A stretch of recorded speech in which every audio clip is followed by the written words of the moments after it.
Okay. Yeah, we're good. We're live. Great. Hey, hi, friends. My name is Mia Park, and welcome to In Response, interviews with intriguing internalizers. So I have been so fortunate to interview people that I know, friends and family from across the world, about their internal responses to this very intense outside world. It is June 29th, 2020. We're still dealing with this racial justice pandemic inside of the health crisis pandemic of COVID-19.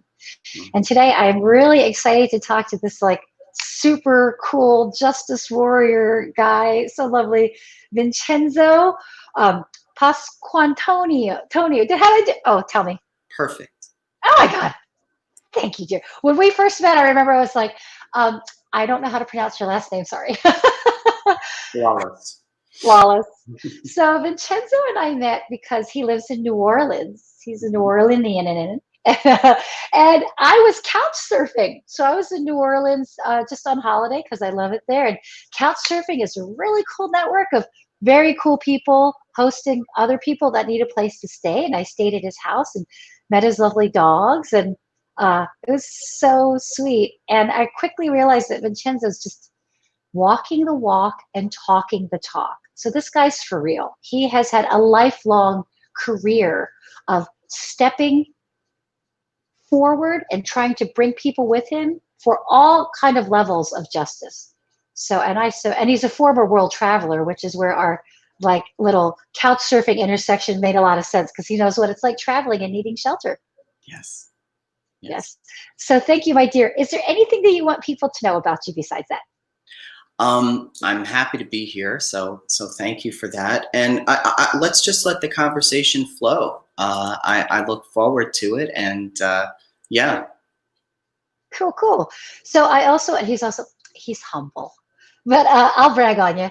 I do want to say that he was the remind me of the position you had at City Hall at New Orleans. Sure. I was the founding director of the City of New Orleans Office of Human Rights and Equity. So we started this office. Mayor LaToya Cantrell, first Black female mayor of the City of New Orleans, appointed me to lead our city's Human Relations Commission. And she wanted it to become something substantive. And long story short, we created this Office of Human Rights and Equity. So it's the first human rights policy office in the City of New Orleans. I had the privilege of being its founding director. Oh my gosh. You see what I'm saying, people? Vincenzo is like, you're doing it. Thank you so much. That doesn't sound like an easy job or a simple job. So thank you very much for bringing that to New Orleans and therefore to all of us in the world. So my dear, I would love if you could share with us, please, what your experience of the outside world is right now and what your internal response is to that. Wow, that's a really good and very big question. You know what? I receive these types of things very concretely. So in Louisiana right now, I don't know how many of y'all have been here in June and in late June, almost early July. But the first thing is the outside world is hot and the outside world is humid. And combined with the fact that things are kind of like they are in the whole entire world, not moving with the same rhythm that they're normally moving day to day. And it's strange, it's surreal, and it creates the space for us to really assess and find ourselves and reprioritize. And so, you know, kind of like this outside world being hot and humid and weird and just the daily cycle being flipped on its head from this racial justice pandemic, which I think is a wonderful, if you don't mind, I will credit you, but I would love to use that in the future because that's what it is. Those of us who have privilege are given the opportunity to process and see how we're going to move forward. And so that's sort of where I'm at. And I think it's leading into maybe your second question, which is my intern. What your second question is more about the internal, right? Am I? Yeah, coming from your heart, your soul, your mind, your spirit. Yeah. There's a lot of stillness in the world right now. There's a lot of motion, right? Because we've reached a critical mass in this country and really in the world. But it's very instructive of the role of stillness and how important stillness is. I don't think that the murder, and I use that word very intentionally, the murder of George Floyd would have become the moment that it is right now had we not had this period of stillness. So it kind of goes to my first answer, which is things are flipped on their head. Our daily cycle, our daily way of doing things is different. And in that comes a little bit of stillness, and in that comes a reckoning. So in my internal self, I am taking that time to reassess my own life. But I'm also, along with the whole world, we're all taking that time together to reassess where we are in that stillness. And I think that is like pulling back a slingshot. And maybe this moment of stillness was pulling back that slingshot. I hope that something good will come out of this stillness and the reaction that comes to the injustice that we've been seeing. Oh, that's lovely. Thanks, Vincenzo. And I love that you're acknowledging that you're taking this stillness opportunity to self-assess. You know, I know that you are a deeply spiritual person and you have connections to realities, and just knowing that what's happening now with us here in time on Earth is part of a larger context, right? And that there are ways to navigate our very troubling current situation that are more than, in other words, there's a lot of ways to be just. Yeah. So as someone who has spent a lot of energy and a lot of time working hard at justice, do you have like what kind of, I guess you shared your thoughtful or spiritual response to what's going on, but I guess specifically with justice, can we talk details? Like definitely the murder of George Floyd, like how do you see us cultivating the just and right moves now to handle that? Spiritually or just in general? I guess in general, we'll do in general. I think it depends who you are. And I think that the most important thing about any movement is to know where you fit in that movement. So I mentioned to you that I was the founding director of the Office of Human Rights and Equity, and that I'm not leading that office anymore. I think a lot about my privilege, and I think a lot about my role as a white person, or with that privilege, and that's really, really important. So we have to know where we are. For example, if I go to a protest, if I go to a demonstration, if I'm participating in an act of civil disobedience in this movement, my particular role is actually to put my body in between, Black folks who are leading this movement and police violence. If it, and for those who look like me that are watching this, understand what your role is. It's to be in that moment, given your specific role. So I'm thinking a lot about my privilege, and I'm thinking a lot about how, again, folks that look like me, our job is to really open the door, to use that privilege to open the door, and then tell folks that haven't been in the room yet, quick, come on, get in and take over. I try to do that with the office.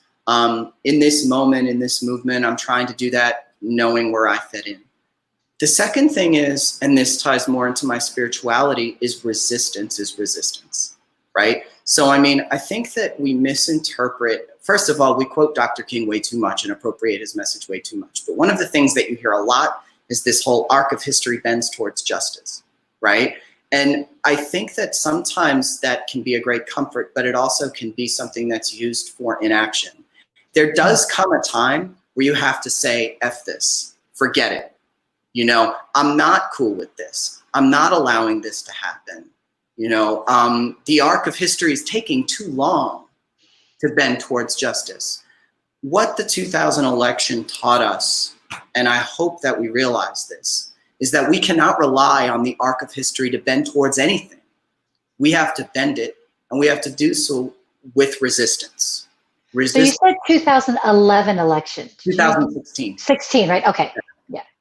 So we have to cultivate resistance. We have to know when we're like, no more of this. No, I don't like the way this arc of history is bending. We need to bend this in another direction.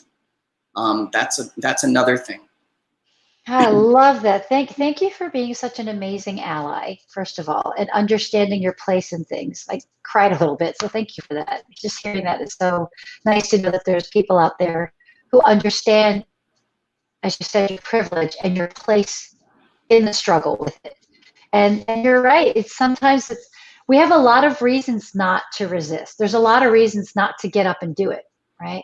I mean, that being said, I think we all acknowledge that self-care is very important, and you have to fill your own battery to go charge others, right? Yeah. So we have to do that as well. But there definitely is a call to do that. And also, I know that we acknowledge that resistance looks different for some people. Some people who are not the type to, like, opening that door to allow the people who haven't been in the room to rush in is a different action for different people. Right. I'm just so grateful that for you, it's like getting out there and, like, positioning yourself literally, physically, in a way that you can be most useful. Sometimes it's physical. So Dr. Angela Davis gave a great lecture that's on YouTube from a 2000. She gave a lecture in 2006. I think it was to UC Davis. Could be UC Santa Cruz, whatever. And she talks about this idea in American culture that's overemphasized, which is historic individualism. That history is made by the Rosa Parks of the world, or that these individuals did these incredible things. And actually, what we know is that many people refused to, contested segregation in the South, and many people refused to move their seat, from their seat on the bus. Rosa Parks happened to, as a trained organizer, be a part of a larger collective. And so, we want to lionize the individual, but what about the folks that, worked the mimeograph machine? Dr. Davis talks about that, to make all of the flyers to organize the Montgomery bus boycott. I bring it up because in our overemphasizing the individual, we forget the collective and the responsibility and resistance. But not only that, we are called to do more than post on Facebook. We are called, particularly, again, white folks that look like me, because we have the privilege, we are called to put our bodies on the line. But everything counts. So no matter who you are, whether it's making art, whether it's making music, whether it's, operating a copy machine or a printer or a scanner, it all matters. None of this stuff can happen without whatever it is that you do, without that happening. So in knowing what my place is, we all should know not just what our place is, but what our role is and what our skills are, and just do what you do.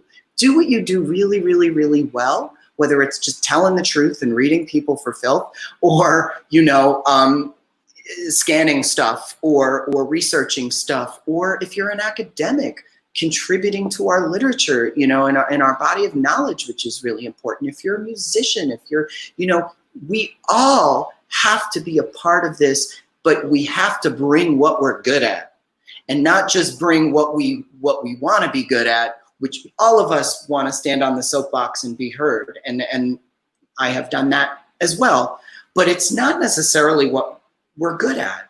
Do what we love, do what we're good at, and we're going to fit into this moment just perfectly, and it's valuable no matter what it is.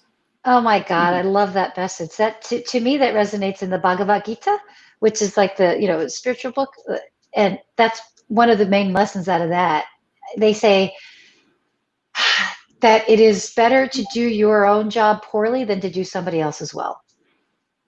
So what you just said is right. And again, to re-echo what you said, it goes back to, like, knowing yourself, by having that stillness to go inwards and be like, okay, recharge my battery. This is who I am. This is my position. This is what I do.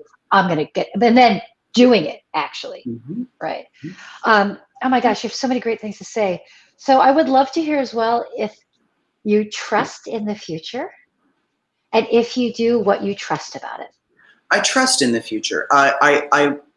I try to be, over the years, so I come to this work from the lens of Katrina, right? And from actually the lens of the federal levee failures. Our government, and a lot of the reason to this is tied to systemic racial bias, but has, since the 70s and 80s, sort of divested from our social safety net, from providing basic infrastructure and healthcare and all of these things that we need and rely on in a society to be cohesive.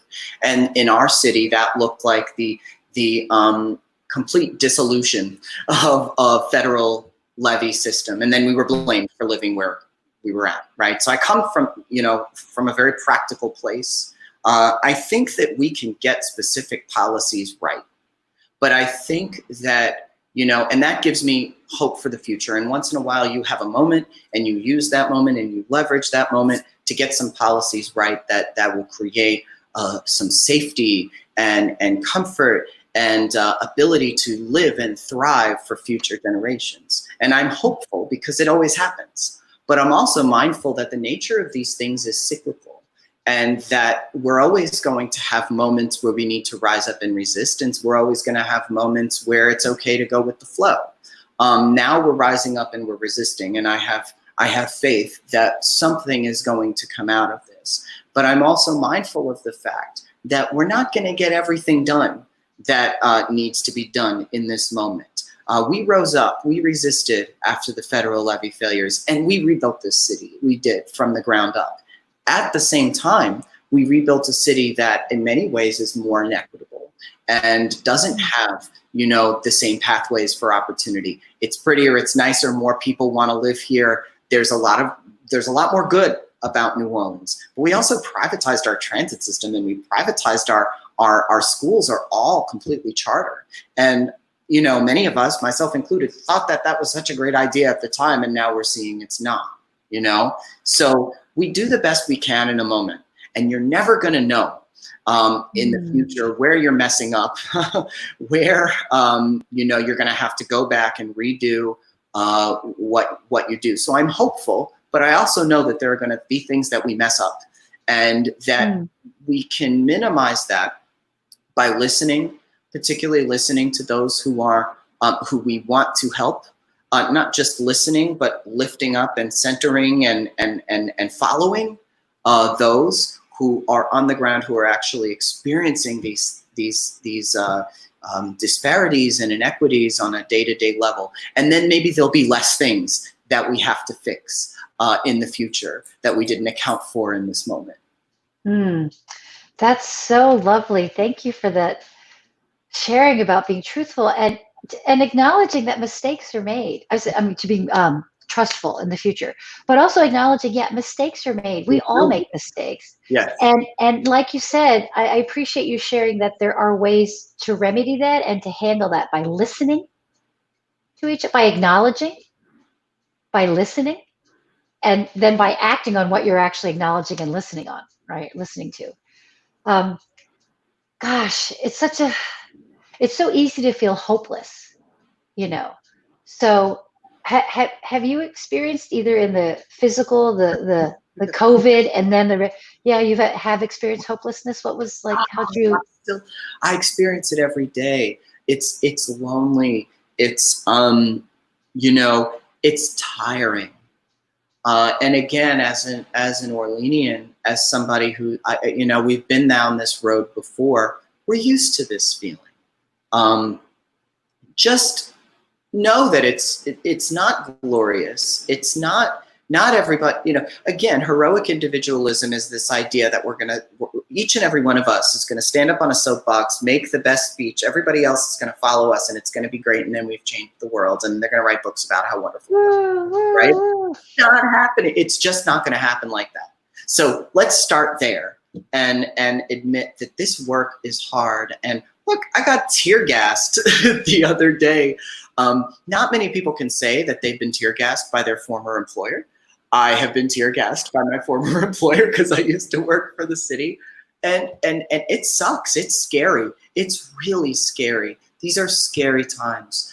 You talk about self-care. I will share with you, for those that are going into activism and into work and are making it their career and their calling, something that I learned.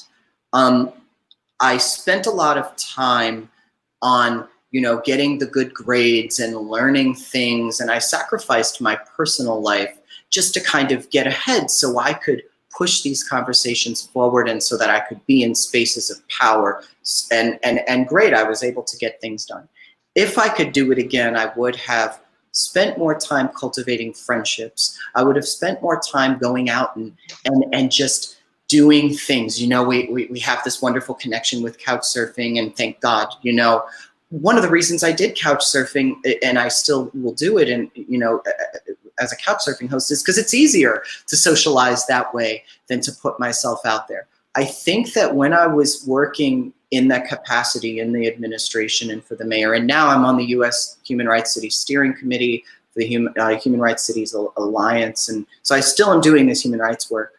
I would have been a lot better at my job if I could just go home to somebody and talk about it and process it. So don't forget, self-care is, it's using a bath bomb. That's nice. That's like emergency self-care, right? And some of that's tied up with privilege too, which is a whole other discussion, these discussions of self-care. But real self-care is having the support and the networks and the families, and if you don't have a family, make one, that really is self-care, and you're gonna do a better job if you build that community around you. And now I'm in a place where I have to sit back in my silence and in my reassessment and realize that I have got to, if I'm going to do this work well, start to build more support and more community around me. So I can go home one day after a hard day and process things a little quicker and a little better. Oh my gosh, that's beautiful. Thank you for making yourself so vulnerable and being honest about where you are emotionally and status-wise. And that you're so wise, Vincenzo. My God, you just gave like 5 concrete bits of advice that people can act upon. One of them, which is build your community. In the Buddhist and yoga world, they call that Sangha. And Sangha is a Sanskrit term, which, very generally it means community. But it is said that Sangha is one of the ways to alter your karma. So the people that you choose to befriend and love and create your own family with, not only elevates you as a society, it evolves you as a human being. Like I said, and to that point of Sangha, and I don't want to, it's not my place to represent a tradition that's not mine, but from what I understand, Sangha is something you take refuge in. So you take refuge in the Buddha, you take refuge in the Dharma, which we spoke a little bit about Dharma before, right? Our place in, and you take refuge in the Sangha, at least the translations that I've heard in English.